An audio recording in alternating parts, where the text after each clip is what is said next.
Salve galera, tudo bem com vocês? Hoje vamos falar um pouco sobre fotografia. Nos tempos modernos de hoje a fotografia é algo muito comum pra gente e é usada para várias coisas também. Ilustrações, enfeites, lembranças ou só para se mostrar mesmo. Tem até uma rede social, só para fotografia. Mas enfim, você sabe quando e com quem começou essa história? Se você não sabe, assiste esse vídeo até o final que eu vou te contar como foi que aconteceu isso. Você vai ver o trabalho que dava para fazer uma foto.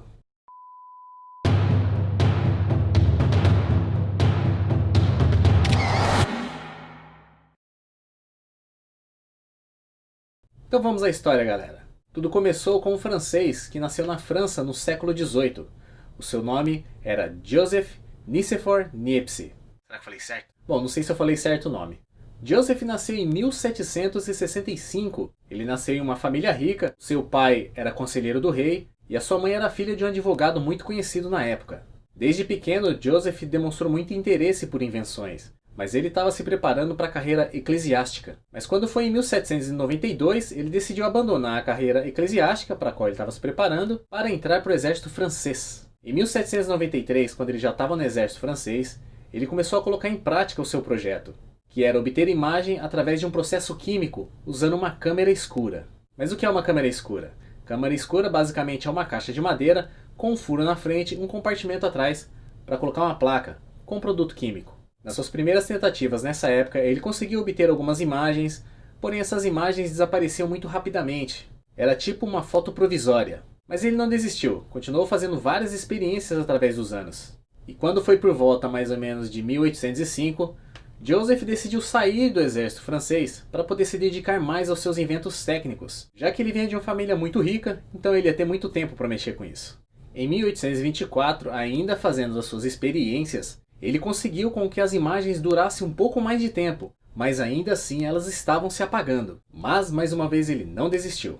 Naquela época, já no século XIX, a litografia era muito popular na França. Bom, para quem não sabe o que é litografia, seria um processo de impressão de coisas escritas ou desenhadas. Joseph não tinha muita intimidade com desenho. Na ocasião, quem fazia os desenhos litográficos para ele era o seu filho, o Isidore. Então Joseph teve uma ideia: tentar obter imagens em cima do material litográfico, para que ele pudesse usar essas placas depois para fazer as suas próprias impressões. Então ele pegou uma folha de estanho, recobriu ela com cloreto de prata e deixou exposta na sua câmera escura por várias e várias horas. Depois de várias horas, o resultado não foi aquelas coisas. Ele conseguiu algumas imagens fracas, parcialmente fixadas por causa do ácido nítrico, que era o composto químico que era muito usado também por ele para obter essas imagens. Ainda para piorar, a imagem saiu em negativo, e ele precisava dessas imagens em positivo, já que ele queria usar a placa para fazer a impressão. Alguns anos depois, ele resolveu trocar o seu material químico. Ao invés de usar o cloreto de prata, ele resolveu usar o betume branco da Judéia. O betume branco da Judéia é um composto químico natural, mas ele também pode ser extraído artificialmente através do processo de destilação do petróleo. Já usando esse novo composto químico, ele pegou a sua câmera escura, virou para sua janela apontando para fora, virada para o seu jardim, e deixou ela exposta lá, por apenas 8 horas. Pensa, 8 horas. E depois da câmera escura ficar exposta lá por 8 horas, ele conseguiu essa imagem. Tá certo que a imagem não é aquelas coisas que a gente esperava de uma fotografia. Não é o padrão de fotografia que estamos acostumados nos dias de hoje. Mas foi nesse ano de 1826 que Joseph conseguiu obter uma imagem através de um processo químico usando a luz do sol. E ele batizou esse processo como heliografia, gravura feita com a luz. E essa imagem é até hoje considerada por muitos profissionais da área a primeira fotografia do mundo. Bom, depois disso, Joseph começou a fazer várias heliografias. E quando foi no ano de 1827, ele foi para Londres visitar um amigo. Chegando lá, ele conheceu um pintor botânico que ficou muito empolgado com seu invento e acabou aconselhando ele a apresentar o invento para o rei e também para a Royal Society Academy. Joseph achou uma boa ideia e foi até a Royal Society, mas ele ficou um pouco com o pé atrás e acabou não revelando todo o processo para obter a imagem. E acabou que a Royal Society não quis reconhecer o seu invento. Mas ele não se abalou. Deixou algumas de suas heliografias com seu amigo pintor botânico e voltou para a França. E é aí que entra mais um personagem nessa história: Louis Jacques Mondet Daguerre. Daguerre conheceu Joseph naquele mesmo ano, de 1827. Daguerre era pintor, físico e também inventor. E ele se interessou muito pelo invento de Joseph. Quando foi mais ou menos 2 anos depois, eles firmaram uma parceria com um contrato em dezembro de 1829. Com esse contrato, Daguerre teve acesso ao conhecimento total do invento e pôde adicionar aí variações no processo, criadas por ele mesmo. Apesar dessa parceria, eles trabalhavam separadamente. Eles se encontraram apenas uma vez, que foi quando foram assinar o contrato. A intenção de Daguerre era reduzir o tempo de exposição da placa na câmera escura. Depois de conseguir baixar relativamente bastante o tempo, ele ainda tinha mais um problema. As placas que eram expostas ficavam muito sensíveis à luz, ou seja, se elas pegassem luz elas velavam, que é o que acontece com os filmes analógicos que não podem pegar luz, senão eles queimam. Mas ele conseguiu resolver esse problema quando descobriu que uma solução aquecida com sal de cozinha se transformava num belo fixador. Depois de expostas, ele mergulhava as placas nessa solução e elas ficavam com a imagem permanentemente, sem nenhum probleminha com a luz. Durante anos de experiências, tanto Joseph como Daguerre começaram a usar placas revestidas de prata. Mas infelizmente Joseph veio a falecer no ano de 1833. Mas Daguerre continuou seus estudos e as suas experiências a fim de aprimorar mais o invento. E foi nessa que ele acabou descobrindo mais um componente químico para adicionar às suas experiências. Esse componente químico era o iodo. Esse novo químico foi muito importante para o desenvolvimento do processo. O iodo fazia as placas ficarem mais sensíveis à luz. E nessa ele já ganhou uns minutinhos a mais na exposição. Um outro químico que acabou entrando nessa história através de Daguerre foi o mercúrio. Conta a história que o descobrimento do mercúrio foi acidental.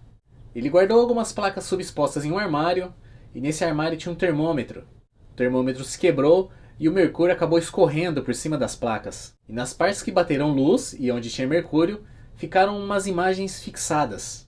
E com isso ele descobriu que o mercúrio revelava imagens, digamos, invisíveis. Ou seja, revelava com mais rapidez imagens que demorariam horas para serem obtidas. Ou seja, o mercúrio já adiantou mais o processo. E foi nesse ano, em 1835, que ele registrou a primeira patente para um processo fotográfico. Mais tarde, em 1837, Daguerre descobriu o que ele chamou de revelação controlada, que era quando ele mergulhava suas placas em um novo elemento fixador que retirava o excesso de halogeneto de prata que não era usado na captação da imagem, e isso criava as partes escuras da fotografia. Depois de todo esse processo aprimorado, Daguerre batizou esse processo como daguerreotipia. E essa foto foi o primeiro daguerreótipo bem sucedido dele, batizada também de natureza morta. Já deu para notar que evoluiu bastante desde a primeira foto do Joseph até essa primeira daguerreótipo de Daguerre. Alguns anos depois, Daguerre tentou fazer algumas parcerias e conseguir alguns patrocinadores para seu projeto, mas por querer manter secreta a parte fundamental do processo, ninguém quis fazer parceria com ele. Então, quando foi em 1839, ele resolveu divulgar publicamente todo o processo fotográfico na Academia Francesa de Ciências. Ao invés de manter a patente, ele resolveu cedê-la ao governo francês em troca de uma pensão vitalícia anual. Pensão essa que também se estendia ao filho de Joseph, o Isidore. Depois de se tornar de domínio público, muitas pessoas começaram a praticar a daguerreotipia. E com isso também começaram a surgir novos processos fotográficos. Por exemplo, calótipo, ambrótipo, ferrótipo, processo de prata coloidal e impressão em papel albuminado. Acho que era feito com ovo. Uma curiosidade é que para fotografar uma pessoa naquela época você precisava de no mínimo 10 minutos, o que seria hoje uma longa exposição. E quando você procura fotos daquela época, as ruas estão sempre vazias por causa disso. As pessoas estavam sempre em movimento e não tinha como captá-las. Mas existe uma fotografia que foi considerada a primeira fotografia que registrou uma pessoa. Na verdade, duas pessoas. Essa foto foi feita na França e conta com o engraxate e o seu cliente, que ficaram ali parados o tempo necessário para que a foto fosse captada. E isso ocorreu 10 anos depois do invento ter se tornado de domínio público. Temos também aqui a foto da primeira mulher registrada no século XVIII nos Estados Unidos. Nessa época o processo já estava um pouco mais rápido, mas mesmo assim a mulher teve que ficar sem piscar por mais ou menos 1 minuto e pouquinho. Já deu uma melhorada, né? Outra curiosidade é que naquela época eles costumavam fazer uns suportes de madeira para que a pessoa ficasse escorada numa posição e não se cansasse tanto, já que ela tinha que ficar um bom tempo exposta sobre a luz do sol. Pelo menos assim elas não se cansavam, né? Imagine fazer uma selfie naquela época. Daí pra frente foi só desenvolvimento para fotografia. Graças a pessoas que trabalhando juntas ou separadas foram agregando cada vez mais conhecimento nesse processo. E apesar de Joseph ter começado com isso em 1793, a descoberta da fotografia não é atribuída somente a uma pessoa, mas sim a várias, como eu acabei de dizer.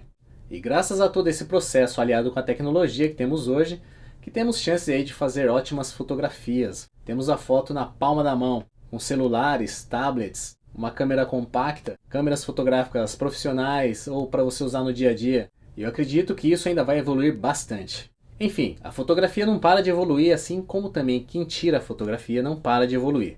Bom, é isso, meus amigos, espero que tenham gostado. Se tiver alguma dúvida, sugestão, crítica, pode deixar nos comentários aí que eu vou ler, beleza? Espero que tenha bastante, né? E se você fotografa, continue fotografando, vai evoluindo cada vez mais, a fotografia agradece. Valeu, galera, tchau!